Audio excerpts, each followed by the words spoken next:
Good morning, જય શ્રી કૃષ્ણ, જય દ્વારકાધીશ. તો કેમ છો બધા? મજામાં? સ્વાગત છે તમારું ફરી એકવાર મારા વ્લોગમાં. ઘણા બધા દી પછી મારા વ્લોગમાં.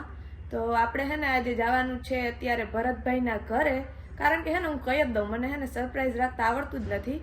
તો વાગી ગયા છે અત્યારે 8 અને હે ને હું તો રેડી થઈ ગઈ હું અડધી પડધી, કારણ કે હે ને મારે દર વખતે માથું તો ગાડીમાં જ ઓરાવાનો વારો આવે અને ધવલ રેડી થાય છે ને હું તો રેડી થઈને બહાર નીકળી ગઈ હું.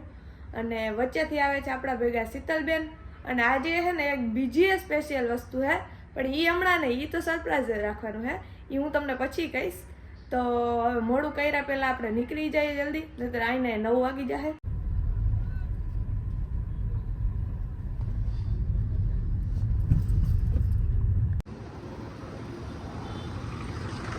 બીજું કઈ હોય કે ના હોય હાલે, આપણે ચા તો હે ને જોઈએ જ. અત્યાર થયું ને તો બીજી વખત આ ચા હે તો એમ કે હે કે ઘડી ઘડી ચા ના પીવાય, કઈ વાંધો નહીં, થોડું ઘણું સાંભળી લેવાય ચા હાટું, પણ ચા તો જોઈએ જ.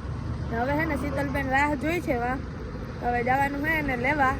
તો જો આપણે હે ને ફાઇનલી વચ્ચેથી હે ને મહેમાનને લઈ લીધા હે ને, મહેમાનને ફૂલ ટાઈટ પડે હે, સાલ વાલ ઓઢીનું ઘરેથી હે ને બધી તૈયારી કરીને આવ્યા હે ફૂલ. યસ, તે ઠંડી વધારે પડે છે અમને, રસ્તામાં ગાડીમાંથી આવ્યા ને ટાઈટ ચડી ગઈ હતી એટલે ઓઢવું પડ્યું.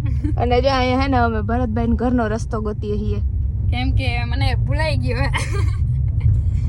અને હવે હે ને આપણે ભરતભાઈ પાસે જઈને તરત પેલા તો હગાઈની પાર્ટી લેવાની હે, પેડા ખાવાના હે, તાને બરોબર ને? યસ, હગાઈ હવે કર્યું તો પાર્ટી તો લેવી પડે ને, પેડા બેડા ખાવાના છે આપણે.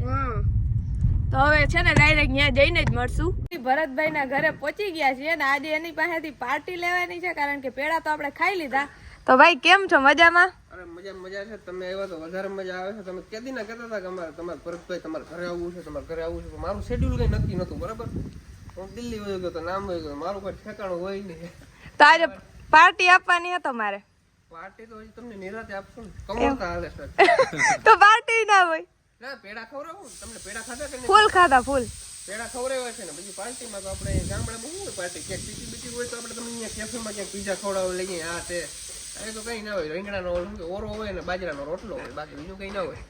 તો શીતલબેન આપણે પુષ્પા 2 જોવાની વાત હતી કા? એ તો જોવાની જ છે આપણે, કમોરતા ભાઈ ને નડે તો મને ઉતરી કેદીનું મનમાં છે પુષ્પા 2 જોવાનું, પણ કાંઈ નથી મળતું. આમ જોઈએ એવા, પણ બીજી વખત તમારે ભેગું કઈ વાંધો નહીં, ભાઈ જામનગર આવું એટલે જાય બીજું. આપણે એને બધે પબ્લિક ને લઈ કહી દીધું હતું કે ભાઈ ભેરું આપણે જવાનું છે પુષ્પા 2 જોવા, પણ હજી વાર છે, થોડાક સમય પછી જવાના બધા. કેટલા મહિના સુધી બુક કરાવવાનું છે? નીકળી જાય થિયેટરમાંથી મૂવી નીકળી જાય. ના નીકળે હમણાં, થોડું 15-20 દીમાં નીકળી જાય. અરે નીકળી જાય લગભગ 22 તારીખનું તો કેટલું લગભગ નીકળી ગયો છે અત્યારે. અને અંદર હિરલ માસી ને કોમલબેન બનાવે છે રસોઈ.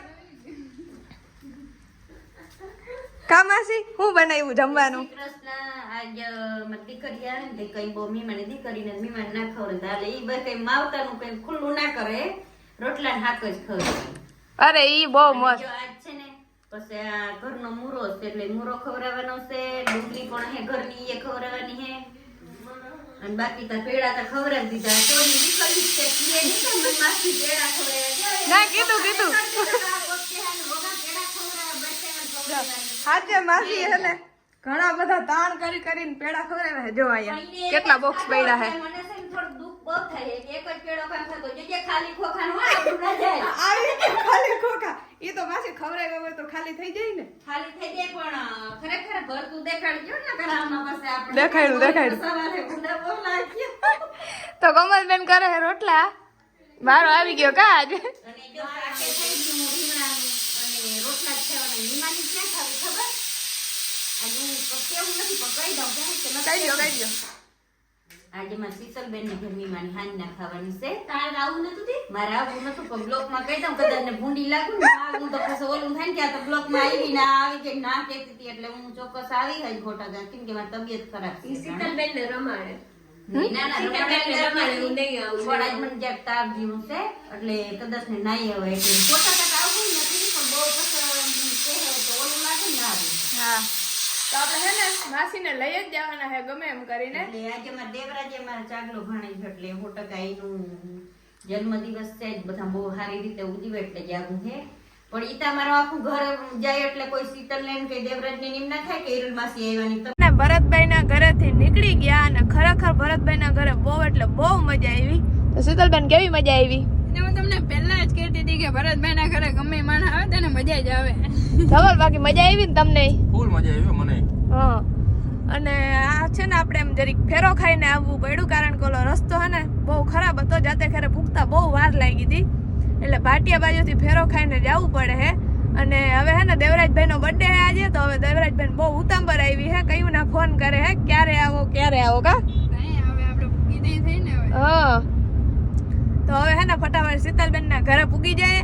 અને શું કહે દેવરાજભાઈ બહુ હરખ છે તો પેલા એને મળી લઈએ.